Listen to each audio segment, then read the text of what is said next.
السلام عليكم ورحمة الله وبركاته. اللي قدامكم دي البلاك فورست اللي هنعملها من اول للاخر بكل تفاصيلها وتكاتها. لو عجبك الفيديو ما تنسيش تعملي لايك وشير. نبدأ اول حاجة في مقادير الكيكة بتاعت البلاك فورست، وهي مقاديرها سهلة جدا. معانا 9 بيضات، انا فصلت هنا البياض عن الصفار، دي اول حاجة. ولازم تكوني البولة ناشفة بتاعتك علشان الكيكة تطلع ناجحة. ومعايا كوباية سكر، عايزة تخليها كوباية ونص براحتك، بس انا هكتفي بكوباية لان انا هحشيها كريم شانتيه ومربى. وكوباية وربع دقيق وربع كاكاو، ونص كوباية زيت، ومعلقة بيكنج باودر، ومعلقة كبيرة خل. وهناخد معلقة كبيرة من محسن الجل، ده بيخلي الكيكة ناعمة ودايبة وزي بتاعت بره بالظبط. اول حاجة هعملها ان انا هجيب التسع بياض بيض، هاخد معاهم ذرة ملح كده بسيطة، وهشغل المضرب واخليهم بقى ايه. هحول البياض ده بالمضرب دلوقتي واخليه زي الكريم شانتيه بالظبط. ايه، اعمل البولة كده يفضل ماسك فيها ويبقى عامل شكل المنقار كده، هو كده يبقى كده ايه ناجح البياض. ولازم البولة تبقى ناشفة. طبعا انا مسخنة الفرن وشغلاها على 180 درجة علشان الكيكه تبقى ناجحه. الخطوات دي يا جماعه مهمه جدا علشان الكيك يبقى ناجح معاكي. دلوقتي كده التسع بيضات اللي احنا الصفار بتاعهم، همسك احط كده ايه فانيليا كده حلو قوي، واحط معلقه الكبيره خل، وهشغلها. هشغل المضرب برضو عليها، ما هو مطرحه البياض عادي خالص، هشغله عشان ما اعملكوش ازعاج. ادوب بس البيض، وبعدين هنزل بالسكر واحده واحده. ضربت كده ايه الصفار، هبدا ايه انزل بالسكر شويه واشغل برضو ايه المضرب. ضربت كده الصفار مع السكر مع الخل، هنزل بقى ايه بنص كوبايه الزيت شويه بشويه، وانا برضو شغاله بالمضرب كده. ايه الزيت دخل مع الصفار مع السكر مع الخل وضربتهم كده، خلاص المضرب كده مهمته انتهت. هجيب بقى ايه حاجه كبيره شويه علشان حجم بسم الله البياض، عايزاه كده ينزل. شايفين نزل ازاي ناجح وجميل. هعمل ايه بقى، هنزل الخليط ده على البياض واحده واحده بقى، وهقلب علشان هنا بقى نجاح الكيك يا جماعه. هقلب بقى ايه، هنزل كده شويه وبعدين ايه ادخل كده من تحت لفوق. ادخل كده، مش عايزه بقى اهبط البياض ده. شايفين سرسوب كده نازل، وايديا شغاله بتاخد من فوق لتحت لغايه ما ادخل الصفار والخليط ده مع البياض. تمام، هي سهله جدا، بس ايه نمشي كده واحده واحده. هفضل كده ادخل ايه الصفار واحده واحده في البياض لغايه ما يمتزج كله مع بعض. ادي الخليط اهو. هنزل بقى انا ايه بالدقيق اللي عليه الكاكاو ده واحده واحده كده. كده كوبايه وربع كوبايه كاكاو خام، يعني كوبايه ونص. هنزل برضو ايه هقلب كده، او انا بنزل ايه هاخد برضو من تحت كده لفوق لغايه ما انزله كله. تمام. وانا بقى محضره صينيه مقاس 28 ومغلفاها بورق زبده، وطبعا الفرن شغال. هنزل كده شويه واقلب زي ما انتم شايفين كده نزلت ايه من تحت لفوق كده لغايه الخليط كله ما تجانس زي ما انتم شايفين كده، وكده كريمي كده زي ما انا عايزه كده، جميله قوي. طيب انا معايا بقى الصينيه هنا محضراها وعامله كده ايه سور بورق الزبده. هو ما بيعلاش قوي بس يعني انا اتعودت على كده. الصينيه دي مقاس 28 يا جماعه. خلاص هبدا بقى ايه اصب الخليط فيها بسم الله، ومشغله الفرن على 180 درجه. تمام. هصب بقى الخليط كده نديها في الفرن وهنشوفها بقى مع بعض. انا مقطعه فراوله وحطيت عليها شويه سكر، وهعمل بقى ايه صوص فراوله حلو قوي كده، مربى فراوله احشيها مع الكريم شانتيه لما الكيكه تبرد. هحطها على النار وهنقدم بقى الصوص ده مع الكريمه في الحشوات، بتبقى حلوه قوي مع البلاك فورست. الكيكه اهو اختبرتها بالخله تمام، طلعت ناشفه ونظيفه وزي الفل، ما فيهاش اي حاجه. هي طبعا سخنه، هجيبها هنا على دي علشان ما ينفعش ان انا اسيبها على الصينيه. بسم الله، سخنه جدا طبعا، لسه طالعه حالا.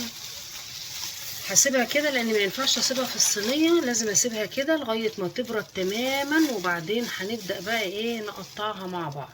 الكيكه تبرد، انا معايا هنا شوكولاته دي خام، شوكولاته سما، بسيبها ما بحطهاش في التلاجة، انا عايزاها تبقى ايه ما تبقاش جامده قوي، علشان عايزه ابشرها كده زي ما انتم شايفين. جايبه بقى انا المبشره دي وبعملها ازاي كده اهي عشان تنزل.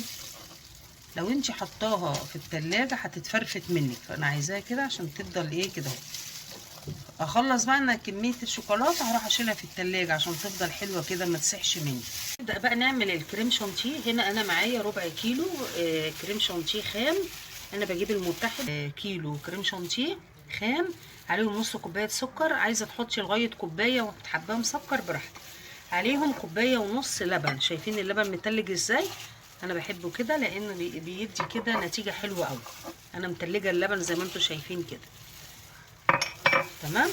هشغل بقى عليهم المضرب لغايه ما يديني قوام كريم شانتيه تقيل حلو علشان اجلس بيه التورتايه. حبيت اوريكم بقى، بصوا اهو شايفين المنقار؟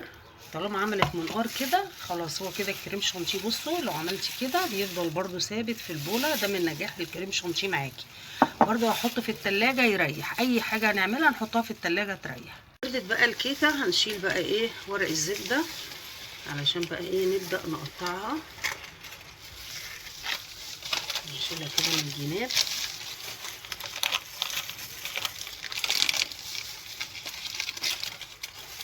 ناجحه وجميله وخفيفه حلوه جدا.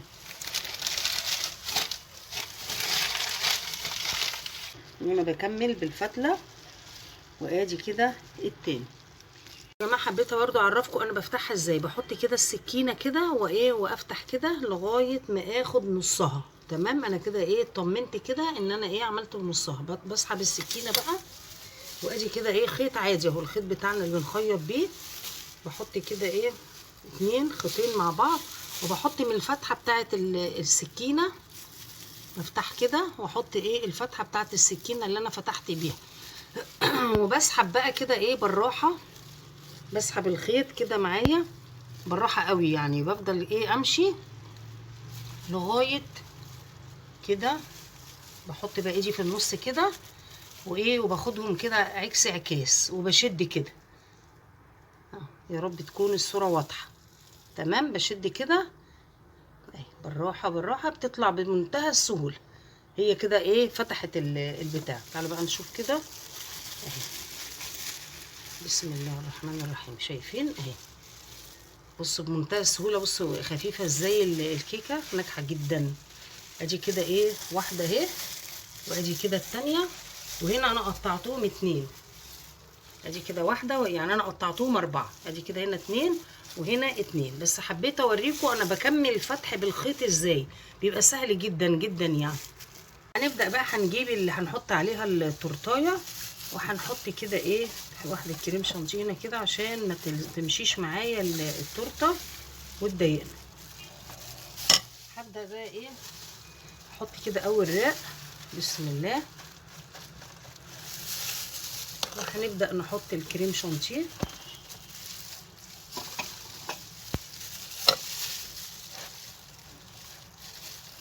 من اسهل ما يمكن التورت، وانضف من بره مليون في المية. طبعا هفضل بقى انا ايه هسحب كده الكريمه زي ما انتم شايفين كده اهو. سحبت الكريمه على التورتايه كلها اول رق. ومعايا المربى اللي احنا ايه عملناها مع بعض، احط كده معلقه وهوزعها. كل الحاجات دي بقى بتدي طعم لما بتدخل. وهنسقيها برضو بعد كده. بقيه الكيكه هسقيها بميه بشويه لبن وشويه نسكافيه وسكر زي ما انتم شايفين كده. وبعدين هجيب الكريز اقطع كده واحط كده ايه، يعني انت حطي بقى الفاكهه اللي انت حباها. وهمشي بقى بيها كلها كده، كل الاربع رقات هعملهم بالطريقه دي. وهسقي بس الاحراف شويه لبن وسكر ونسكافيه بس، ادي كل الحكايه، وهيبقى معاكي احلى بلاك فورست.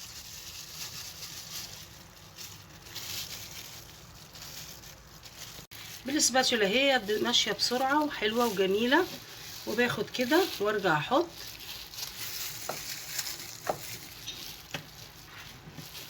وارجع تاني اطلع واسحب. موضوع سهل جدا يعني، زي ما انتم شايفين كده. بلفها وبشتغل كده، اغطي من فوق وبنزل على الجناب. تمام. والشوكولاته انا بشرتها وحطيتها في التلاجة وهفنشها معاكم تاني زي ما انتم شايفين كده.